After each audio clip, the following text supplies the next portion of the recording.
podcast Lombok Influencer bersama tim Z Visual ID dan Aqua Malkavi. Selamat datang teman-teman di podcast episode kali ini, dan spesial banget hari ini kita kedatangan tamu dari seorang YouTuber yang kreatif. Ada Bang Ilham di sini. Halo Bang Ilham. Halo. Apa kabar? Alhamdulillah baik. Gugup kayaknya Bang Ilham ya? Gugup ya? Biasa sih. Biasa aja. Ya, Bang Ilham ini YouTuber. Nama channelnya Ilham Super. Kenapa Ilham Super itu bukan nama asli kan ya? Iya bukan. Ya, maksudnya kenapa pakai nama Ilham Super? Ceritanya dulu kan kita suka kayak main game gitu. Ah, Awal mulanya main game sampai pada akhirnya kemudian saya lihat Atta Halilintar. Oke. Dan singkat cerita kemudian saya sedang mencari inspirasi yang berbeda. Sampai akhirnya kemudian terciptalah Super gitu. Super. Kayak maksudnya kita itu jangan sampai kemudian apapun bentuk permasalahan apapun gejolak kehidupan itu jangan sampai kemudian kita surut. Akan tapi bagaimana kita mampu memberikan dorongan untuk kita sendiri. Kayak gitu lah. net filosofi namanya pemisahan. Ya, bukan lagi superhero ya, tapi Ilham Super. Super Ilham. Bang Ilham Super ini memilih nama Super untuk channelnya itu dengan tujuan yang sangat baik. Kalau Bang Ilham sendiri nge-YouTube dari kapan, Bang? Kalau nggak salah dari akhir tahun 2018 tapi mulai konsisten di tahun 2019. Berarti 2 tahunan ya? 2 tahunan. Mau ke 3 tahun. Mau ke 3 tahun. Saya lihat di channelnya Bang Ilham itu udah 399 subscriber, 399.000 subscriber. Berarti Bang Ilham udah dapat silver play button dong. Alhamdulillah. Kapan untuk dapat silver play buttonnya? Tepat pada tahun 2019. Oh, berarti setahun setelah bikin channel. Itu setelah konsisten belum dapatnya? Udah konsisten. Udah konsisten untuk dapat. Oke. Terus sekarang sampai 300 ada target buat nyampe 1 juta nggak? Pastian. Kapan kira-kira? Tahun ini atau tahun depan? Atau bulan ini mungkin? Yang namanya kayak algoritma YouTube itu kan kita nggak mampu prediksi gitu. Iya, Kita benar. hanya sebatas memberikan suatu bentuk karya yang terbaik. Kalau masalah target kita punya target, tapi untuk target minimalnya sekarang bisa tembus ke angka 500.000 untuk tahun ini. Oh, Selebihnya harapan terbesarnya bisa ke 1 juta. Cuman yang namanya mencari viral dengan konten yang seperti itu mungkin rasanya sulit. Jadi saya hanya sebatas jadi diri sendiri dalam konten itu, bahwa ini potensi saya di sini, bakat saya di sini seperti itu. Jadi itu yang saya kedepankan. Selebihnya berbicara masalah target untuk tahun ini mungkin minimal 500.000 subscriber. target tahun ini 500.000 minimal ya. Kalau bisa lebih ya syukur. Ya, semoga tahun depan bisa segera 1 juta. Ya, Bang Ilham ya. Nah, kalau kontennya Bang Ilham sendiri kayaknya terbilang unik ya. Kalau dulu kan sebelum-sebelumnya kita juga ngundang YouTuber. Mereka itu konten-kontennya itu tentang sholawat kayak gitu. Mereka fokus di sholawat. Tapi konten-kontennya Bang Ilham saya lihat justru Bang Ilham itu kayak menampilkan sesuatu yang berbeda. Misalnya kayak yang gembel itu, kata kunci gembel tuh banyak banget saya temuin di judul-judul videonya Bang Ilham kan. Ya itu Bang Ilham sendiri kadang acting jadi gembelnya. Itu Bang Ilham sendiri kan yang terjun sebagai gembelnya. Maksudnya terus kenapa Bang Ilham mau jadi gembel? Kenapa Bang Ilham mau menampilkan gembel gitu, sosok gembel di videonya Bang Ilham? Sebenarnya awal mulanya saya nge-YouTube dulu kan bukan nge-gembel tapi terlebih ke vlog gitu. Tapi seiring berjalannya waktu kemudian di sana yang namanya suatu bentuk proses, bahwa sejatinya proses itu yang ingin memperkenalkan identitas kita. Pada awal mulanya kemudian mungkin oh ya saya coba buat konten seperti ini, oh ya tidak cocok di saya. Kemudian saya coba buat konten seperti ini, oh ya nggak cocok di saya. Berarti udah coba banyak Udah konten ya? mencoba, udah eksperimen banyak hal. Sampai pada akhirnya kemudian di sana saya berpikir bahwa mulai hari ini saya harus menampilkan suatu bentuk hal yang berbeda, walaupun di dalam perbedaan itu ada resiko tersendiri. Mungkin di luar sana banyak YouTuber yang sampai pada akhirnya dengan jalan menghibur membuat orang baper, atau mungkin dengan cara mengandalkan suatu bentuk sholawat, kemudian suara dan lain-lain. Akan tetapi di dalam konten saya itu lebih mengedepankan sarana dakwah. Sampai pada akhirnya kemudian di sana perspektif saya kayak di dalam diri saya itu hanya sebatas menunjukkan suatu bentuk ciri khas dari Ilham Super, bahwa sejatinya saya ingin memberikan suatu bentuk faedah atau manfaat bersama. Karena di sana yang saya tonjolkan itu adalah bagaimana cara saya untuk mampu memberikan suatu manfaat untuk publik secara universal. Tapi di dalam konten saya itu kenapa kemudian saya perankan gembel secara khususnya di sana, yang dimana saya hanya sebatas ingin menggambarkan gitu. menggambarkan bagaimana seandainya kemudian orang-orang yang dianggap rendah sama orang lain ketika notabene-nya hari ini di zaman milenial sangat sulit kita mencari lapisan-lapisan masyarakat terbawah untuk memberikan suatu bentuk sarana dakwah dan lainnya. Sampai pada akhirnya kemudian bagaimana sejatinya seorang gembel itu mampu memberikan manfaat ketika orang-orang berlomba-lomba melihat penampilan orang, melihat strata orang, melihat fisik fisik gitu dan ya. lain-lain. Mungkin secara manusiawi kalau seandainya kemudian orang melihat fisik, akan tetapi memang dasarnya saya buat konten dengan ciri khas gembel berdakwah. Saya hanya sebatas ingin memberikan suatu bentuk manfaat. Jadi manfaat itu bukan hanya tentang seberapa besar uang yang kita bisa cari, bukan seberapa besar suatu prestasi yang bisa kita dapatkan di dunia ini, tapi impact suksesan yang sebenarnya itu ketika bagaimana cara kita mampu memberikan suatu bentuk manfaat buat sesama. Jadi secara tidak langsung saya hanya mengedepankan suatu bentuk manfaat buat orang lain, secara khusus gembel ini. Iya. Jadi secara nggak langsung juga Bang Ilham mungkin bisa memberikan edukasi ya buat orang-orang supaya nggak memandang setiap orang itu berdasarkan fisik, penampilan kayak gitu. Yang namanya gembel kan mungkin notabene-nya itu penampilannya urak-urakan gitu ya gitu. Jadi orang kadang risih kan dengan penampilan kayak begitu gitu. Jadi itu bisa jadi apa ya? Bisa jadi edukasi juga buat kita semua supaya jangan terlalu melihat orang berdasarkan penampilannya. Nah, selama Bang Ilham gini, jadi gembel tuh acting nih ya maksudnya Bang Ilham acting jadi gembel. Pernah nggak sih Bang Ilham tuh dapat perlakuan buruk? Perlakuan buruk. Ya, pernah nggak diperlakukan dengan buruk gitu? Sering. Oh ya? Salah satu contohnya kayak gimana? Sebenarnya, mungkin saya tidak ingin membohongi publik ya. Di dalam konten saya ada yang settingan, ada yang enggak. Ada yang settingan, ada yang enggak. Jadi mungkin secara personal berdasarkan pemikiran saya nggak ingin membohongi publik di luar sana bahwa sejatinya, tapi yang dimana dalam konten saya memang pure untuk memberikan manfaat. Baik itu terlepas dari settingan atau tidaknya, saya hanya sebatas memberikan edukasi yang baik buat mereka. Iya, untuk lapisan semua orang, fokus ke edukasinya. Tapi di sisi lain juga mungkin dari awal kita buat video, mungkin secara otomatis mungkin akan dianggap seperti ini, seperti itu, oh dia gila atau kayak gimana, atau kurang waras seperti apa, sampai pada akhirnya kemudian disimpulkan. Nah, secara tidak langsung kemudian di sana kita mampu menarik suatu bentuk kesimpulan bahwa jangan sampai kemudian kita melihat penampilan orang kemudian menghakimi dan menyimpulkan orang lain. Karena hari ini kita bisa melihat bersama bahwa di sisi lain orang itu ingin menjadi Tuhan untuk dirinya sendiri, ingin menjadi dewa untuk dirinya sendiri. Kemudian dia menghakimi orang lain, menghakimi kehidupan orang lain. Padahal sejatinya saya tidak sadar dengan ciri khas orang gembel, saya ingin memperlihatkan suatu bentuk, jangan sampai kemudian kita menarik suatu bentuk kesimpulan ketika kita melihat keburukan orang bahwa dia itu buruk keseluruhannya, bahwa di dalam setiap keburukan atau sejelek-jeleknya orang atau sebaik-baiknya orang pasti terdapat suatu hal yang baik di dalam dirinya gitu. Jadi edukasinya bagaimana cara saya mampu memberikan edukasi gitu sih. Kalau Bang Ilham sendiri pernah nggak misalnya kayak dihujat, dicuekin langsung gitu pas lagi sering pernah. Kalau lewat kata-kata atau sikap? Kata-kata dari sikap juga sering. Kalau kata-kata salah satunya kayak gimana? Yang mungkin kata-kata mungkin kalau kita pantau di channel saya mungkin banyak suatu bentuk omongan yang kayak sering meremehkan, kemudian menghina gitu. Karena memang manusiawi gitu, dengan penampilan yang seperti itu kemudian diremehkan sampai akhirnya kemudian disiram mungkin atau dihina gitu, perlakuannya seperti itu. Tapi di sana kita bisa melihat bahwa apapun suatu bentuk perbuatan orang, saya hanya sebatas menanam suatu bentuk kerendahan hati yang bukan hanya tentang sebatas omongan, tapi kerendahan hati itu dasarnya dari hati, bukan hanya sebatas lisan gitu. Jadi kayak kita harus mampu menjaga, kayak misalnya contohnya Rasulullah SAW sekalipun kemudian dihujat, kemudian dilempar, bahkan kemudian dicaci, dimaki gitu, tapi dia masih mampu berteman seorang ahli maksiat, seorang pemabuk gitu. Jadi dia merangkul semuanya, semua orang, dia tidak membedakan antara baik dan buruknya. Sekalipun orang berperilaku buruk untuk dirinya, tapi dia senantiasa memberikan satu bentuk kasih sayang yang dibalas dengan kebaikan dan kasih sayang yang tulus. Bukan malah kemudian kita membalas suatu bentuk keburukan orang dengan jalan yang buruk pula gitu. Iya, betul. Mungkin orang-orang yang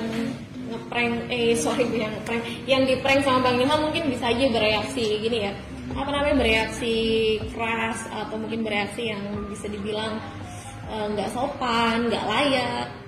Tapi dalam hatinya Bang Ilham pasti bilangnya, kamu nggak tahu aja siapa saya gitu ya. Kamu nggak tahu saya lagi ngonten ini gitu.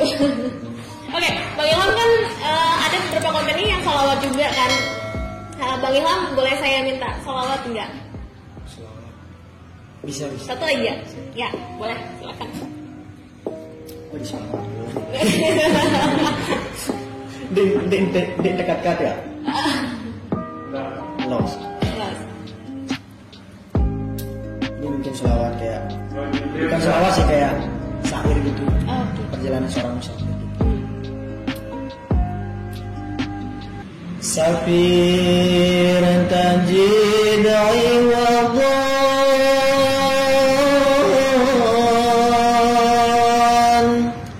amman tufarikuhu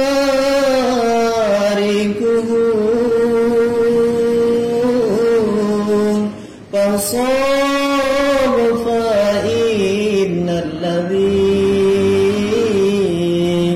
dal ishi fin nasabi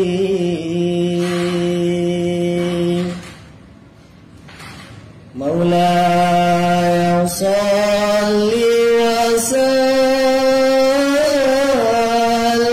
daiman abadan ala al-hafidh bika khairil khalqi kullihim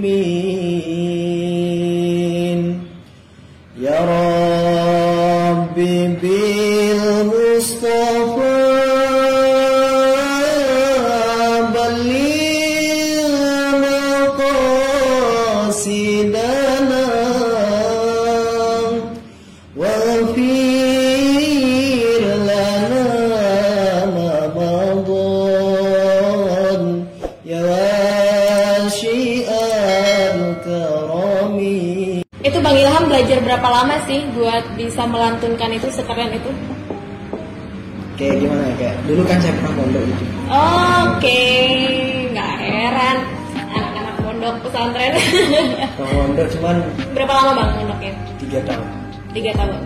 Waktu SMP atau SMA? waktu MTS. MTS itu SMP ya? Ya, Oh, SMP. MTS itu SMP ya. Oke, jadi Bang Ilham, thank you banget nih udah mau datang ke podcast kita hari ini.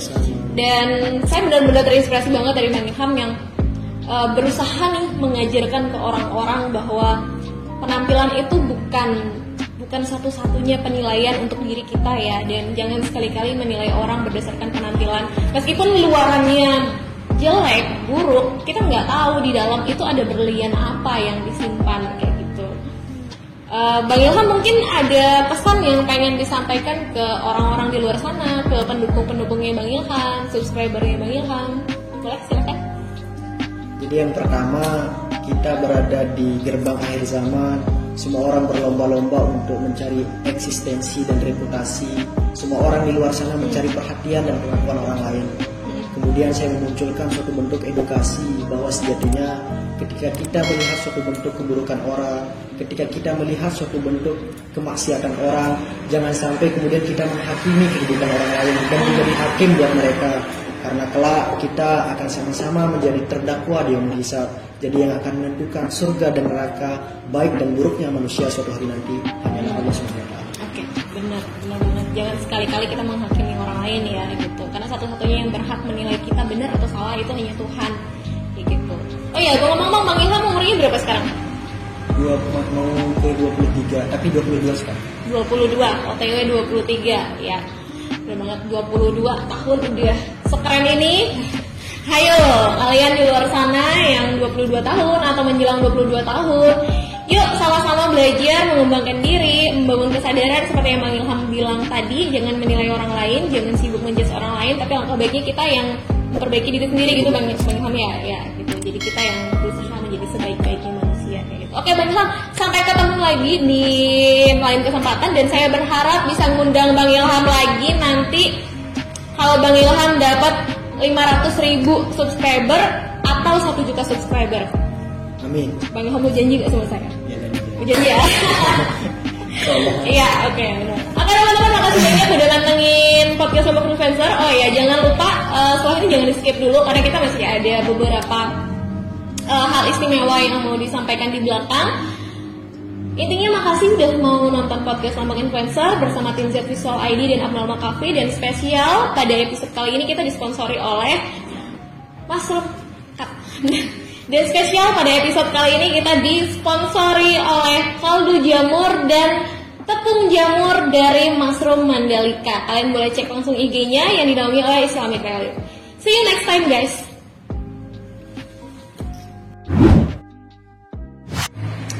Halo teman-teman, jadi sekarang di episode ini kita spesial banget kedatangan tamu dari Islamic Relief. Ada Mbak Juju di sini. Ya. Di episode sebelumnya juga kita udah kedatangan Islamic Relief, tapi mereka itu yang menaungi tenun, Mbak ya. Iya betul. Ya, kalau sekarang ini tentang jamur. Di sini ada produk tepung jamur dan juga ada kaldu jamur. Jadi kita sama-sama tahu proses produksi dari jamur ini tuh di bawah naungan Islamic Relief. Jadi kita pengen tahu nih Mbak Juju, kenapa sih Islamic Relief bisa sampai bikin beginian gitu? Oke, mungkin ini sedikit informasi juga dulu Mbak. Kiran untuk teman-teman mungkin yang masih belum tahu Islamic Relief itu apa. Jadi emang Islamic Relief ini NGO yang bergerak di bidang kebencanaan. Oke. Dan di Indonesia pun baru masuk waktu bencana Aceh 2004 kemarin. Iya, gitu. tahu. Dan masuk ke Lombok itu waktu gempa 2018. Oke, gempa 2012. Ya. Korban angkat tangan, korban. Kita semua korban sebenarnya ya. Korban. Iya, jadi sejak saat itulah Islamic Relief ngelihat wah banyak nih potensi dari Indonesia, terutama di Lombok juga. Kemudian banyak yang perlu dibantu, Iya. banyak yang apa ya? Yang merosot ya pasca gempa. Iya, gitu. karena kan semuanya jatuh ya, ekonomi, kemudian sosial, budaya semuanya jatuh. Pendidikan gitu, juga pendidikan luar juga biasa. jatuh. Nah dari situlah Islamic Relief ini melihat hal tersebut dan program ini sebetulnya dari 2017 Mbak Kinan. Tadi yang disebutkan ada tenun dan ada juga di bidang jamur. Oke. Jadi karena di salah satu desa di Lombok Barat itu dilihat potensinya bagus untuk dikembangkan ekonominya. Tapi sayang waktu itu ibu-ibu yang ada di sana itu mereka pekerjaan sehari-harinya sebagai pemecah batu. Batu kali. Iya, jadi pekerjaan mereka yang seharusnya dilakukan oleh laki-laki, bayangin dong. Setiap hari mereka melakukan itu. Dari strong woman ya. Dan bener-bener. bayarannya nggak seberapa Mbak, kayak gitu. Wow. Betul. Dan Dan maksudnya itu pasti nggak gampang kan, maksudnya butuh waktu yang lama, tenaga yang lebih banyak. Betul. Sebetulnya banyak juga sih isu-isunya dari Islamic Relief sendiri. Ada yang perlindungan anak, bantuan untuk anak-anak yatim, kemudian pemberdayaan masyarakatnya juga ada, peningkatan ekonomi dan kesejahteraan juga ada sebetulnya. Salah satunya peningkatan ekonomi yang dilakukan itu ya ini awalnya sebetulnya pekerjakan sebagai apa ya, salah nih Katian ya. Iya. Salah satunya itu masyarakat di sana itu diberdayakan menjadi petani jamur tiram. Oke. Sebelum produk ini, tapi melihat situasi yang kalau kan kita tahu ya semua kalau di bidang bisnis apapun yang ketika panennya dalam jumlah banyak biasanya harganya langsung turun. Ya, langsung jatuh dan nggak semuanya laku. Bener, apalagi jamur itu nggak bisa bertahan lama ya, jamur yang fresh ya. Iya Betul. Jadi dari situlah melihat nih dari tim Islamic Relief gimana ya caranya biar ekonomi masyarakat biar nggak kecewa nih udah punya produk banyak tapi saya nggak laku karena harga juga turun kayak gitu, sedangkan panen besar-besaran kayak gitu. Akhirnya dibuatlah alternatif dan inovasi terbaru gitu untuk membantu ekonominya masyarakat, dan ini masih dibuat secara manual Mbak Kinan. Oke. Dan non MSG. Ini kan ada si kaldunya. Si kaldunya ini untuk dapatin yang 50 gram itu teman-teman petani membutuhkan sekitar 500 gram sampai 1 kilo jamur tiram. Wow. Yang tudungnya itu. Tudungnya aja, Tudungnya. berarti nggak sampai batang. Iya, nanti itu yang yang diolah. Dan ini kan ada campurannya juga, ada sayur-sayuran. Jadi sehat banget sebetulnya untuk balita, lansia, kemudian anak kayak kita nih yang lagi diet untuk pembentukan otot. Aku tidak diet. Penggemukan. Iya, penggemukan ya. Perbaikan usus. Iya, benar. Itu bagus banget pakai ini gitu. Dan kalau untuk yang tepungnya sendiri kan kita baru ada 2 nih jenis produknya dari si jamur. Untuk yang jamur tepungnya sendiri itu butuh sampai 2 kilo untuk dapetin 200 gram. Yang segini nih, 200 Iya, gram. betul. 2 kilo jamur. Yang fresh itu dikeringkan dulu, jamurnya baru diolah nanti. Tunggu bentar, mereka bikinnya ini manual, berarti itu bikinnya di rumah ya? Iya, jadi Berarti termasuk home industry. betul home Oh, industry. Jadi sama ibu-ibu di sana ngolahnya masih di rumah. Jadi mereka menjadi petani jamur pun masih di rumah-rumah juga. Jadi di halaman, di pekarangan rumahnya mereka buat backlog kayak gitu. Oke, backlog. Backlog. Backlog. Bahasa Inggris. Backlog. Backlog ya. Kayak gitu. Jadi sebetulnya kalau dari programnya Islam Relief sendiri itu sampai sekarang ada sekitar 261 pemegang hak yang dibina oleh Islam Relief di Lombok. Oke. Dan ya harapannya begitu ya. Oh, benar-benar. Saya nggak tahu mau ngomong apa. Oh ya, ini untuk jamur sendiri kayaknya lebih fleksibel penggunaan yang kaldu ya daripada yang tepung. Kalau tepung kayaknya butuh masakan tertentu yang gini, apa namanya, yang bakal pakai tepung gitu. Kalau yang kaldu ini kayaknya bisa masuk ke semua jenis masakan. Bahkan untuk yang kaldu sendiri dimakan biasa, di snack biasa juga nggak masalah. Dicemilin. Aku pun di kantor nyemilin ini bagian. Karena aku kan pecinta micin ya, generasi micin angkat tangan. Kayak gitu. Oke. Jadi aku sendiri tuh suka ngemilin ini di rumah, di kantor kayak gitu. Kalau lagi bisa kan duduknya banyak kan ya waktunya. Jadi dicemilin lah ini. Dan ini tuh bagus sebetulnya untuk orang-orang yang kolesterol, pengganti, karena kan tanpa MSG, nggak ada pengawet, tapi bisa tahan sampai 1 tahun atau 2 tahun. Iya. Tapi meskipun begitu nggak usah khawatir sih, kayaknya di bagian kemasannya juga ada dikasih tahu tanggal produksinya kapan, terus kapan expirednya gitu, baik digunakan sebelum kapan gitu. Jadi nggak usah khawatir teman-teman kayak itu. Karena kita semua paham kalau kita mau berdagang sekarang, Ya. orang-orang customer atau calon customer itu yang dilihat pertama kali adalah kemasannya. Iya, benar. Ya, jadi judge by the cover dulu. Benar. Biar meyakinkan kalau Benar. produknya bagus. Memandang fisik dulu. Fisiknya baru nanti baru harus lihat dalamnya. kemasannya. Gitu. Makanya kita akhirnya inisiatif untuk kemasan, label dan lain sebagainya itu harus lengkap. Dan ini kan sudah ada PIA juga, jadi aman sebetulnya untuk dikonsumsi. Kayak gitu. Jadi udah lolos lah untuk tahap kurasi, untuk kesehatannya udah aman. Jadi sebenarnya ini aman banget sih. Tadi aja buat Mbak Juju yang notabene-nya suka banget sama micin ini. Dan aku diet loh, aku bukan diet, aku olahraga, aku yoga dan pilates, dan aku selalu konsumsi ini juga. Dan gak masalah. Bener-bener. Gitu. Dan buat saya juga orang-orang, saya tuh tipe orang yang anti micin sebenarnya, bener. Di rumah itu masakannya itu bener-bener nggak pakai kebalik ya, nggak ada pakai micin, bener nggak ada pakai micin. Paling kan kalau misalnya mau tambahan rasa, palingan pakai gula atau kecap. Gitu, tapi bukan yang memang khusus penyedapnya gitu, kayak micin, masako apa dan sebagainya kayak gitu. Aduh, nyebut merek, sorry, nggak maksudnya, tapi memang saya nggak bisa, badan saya yang nggak bisa nerima gitu. Karena nggak bisa micin ya. Iya, benar-benar nggak bisa. Kalau makan itu langsung diare gitu. Nah, kemarin saya sempat nyobain ini dan itu aman. Saya badan saya sama sekali nggak bereaksi yang aneh-aneh. Kemarin kan sempat nyobain, beli di NTB Mall, udah ada di NTB Mall guys. Beli di NTB Mall terus nyobain pertama kali itu pakai lalapan. Jadi langsung tak taburin gitu di bumbu lalapan, ternyata itu enak banget gitu. Tapi kalau dia berkuah kadang kurang rasanya. Ya mungkin karena butuh lebih banyak kali ya. Terus juga di kos sempat aku cobain pakai gini tumis sama sup. Tumis sama sup itu kan pakai gini ya, bawang putih, bawang merah kayak gitu. Nah kalau untuk masakan yang ada bawang-bawangan ini kalah cita rasanya kayak gitu. Menurut saya, buat saya sih ya kurang gitu. Jadi buat teman-teman yang mungkin kalau mau masaknya pakai bawang, mungkin bisa setelah dia matang baru dimasukin jamurnya. Boleh. Jadi atau ditaburin di nasinya juga kayaknya nggak masalah deh. Iya. Tadi pagi aku sarapan pakai ini, aku langsung naburin nasi. Maksudnya aku langsung naburin di nasi gitu. Langsung dimakan pakai nasi. Enak. Karena dia tidak menghilangkan rasa jamur, aroma jamurnya. Iya, aroma jamur itu tapi dia nggak enak benar dibuat. Jadi kalau dikonsumsi sendiri pun nggak masalah. Iya, asin kok dia, tapi asinnya tuh bukan asin yang pahit gitu. Iya. Oke. Sama ini juga mungkin bagian untuk yang powdernya. Powdernya ini bagus banget untuk teman-teman atau sahabat-sahabat di luar itu yang lagi pembentukan otot tadi saya bilang. Jadi kalau nge-gym. misalnya gym atau aerobik atau apa bagus nih untuk pengganti protein. Oke.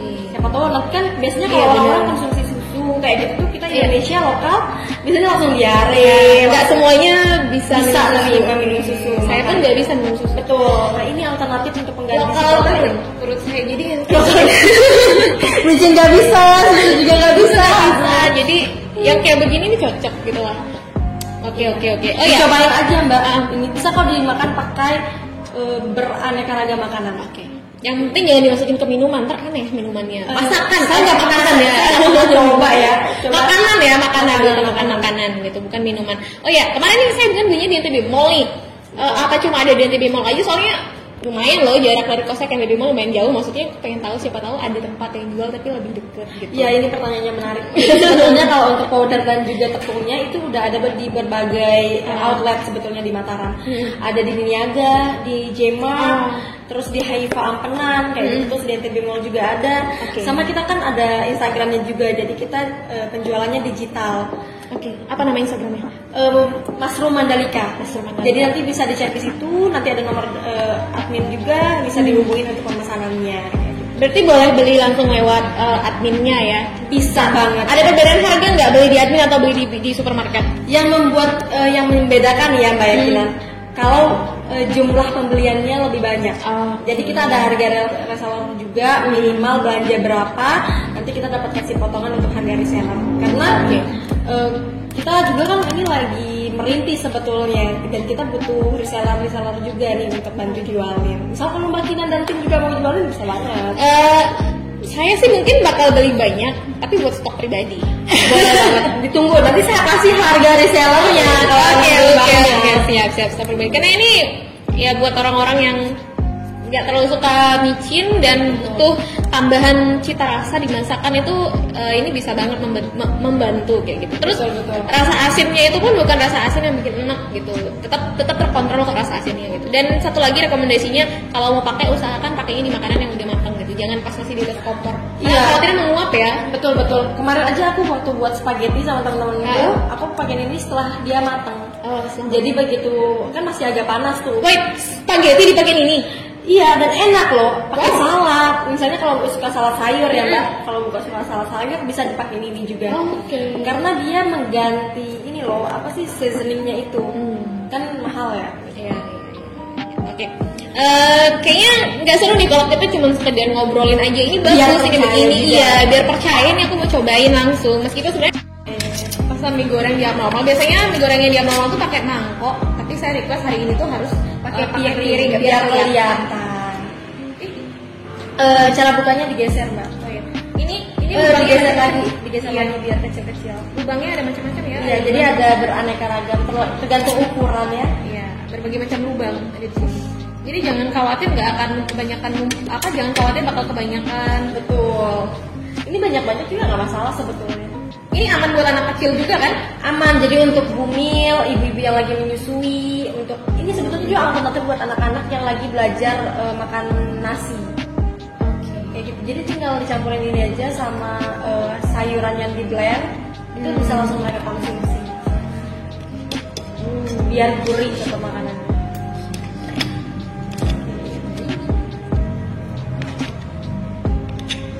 Awas hati-hati habis ini pada ngiler ya. Ketagihan.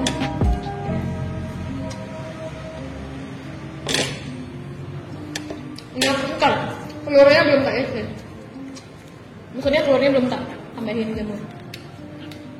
Gimana rasanya Mbak? Enak. Enak relatif ya biasanya. Buat lidah saya ini enak. Pas ya berarti. Enggak.